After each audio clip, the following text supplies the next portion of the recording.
Hello बच्चों, let's read this question and the question says that write the angle between the lines whose direction ratios are proportional to 1, -2, 1 and 4, 3, 2। तो आइए अब इस question को यहाँ पर हम सॉल्व कर लेते हैं। इस क्वेश्चन में हमसे कहा गया है कि हमें यहाँ पर इक्वेशन एंगल बताना है between the lines whose direction ratios are proportional to 1, -2, 1 and 4, 3, 2। तो यहाँ पर हम की कॉन्सेप्ट यूज करेंगे that concept that if 1 comma b1 comma c1 and a2 comma b2 comma c2 a2 comma b2 comma c2 are direction ratios of lines, then angle between them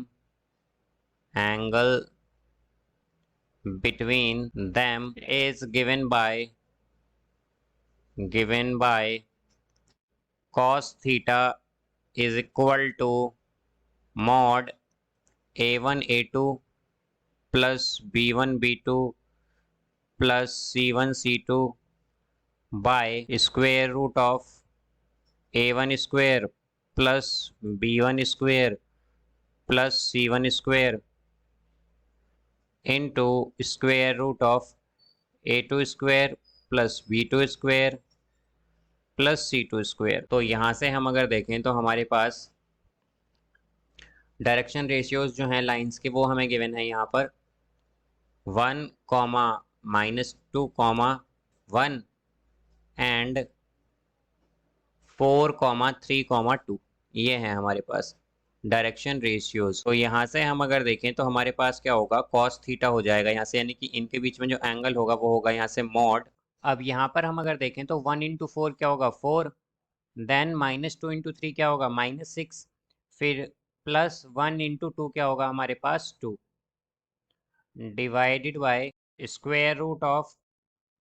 अब यहाँ से अगर हम देखें तो ये आएगा 1 स्क्वायर 1 होता है, -2 का स्क्वायर होगा 4, +1 का स्क्वायर होगा 1 इंटू स्क्वायर रूट ऑफ 4 का स्क्वायर होगा 16 + 9, 3 का स्क्वायर होगा 9 और +2 का स्क्वायर होगा 4। तो ये आएगा हमारे पास cos theta is equal to mod,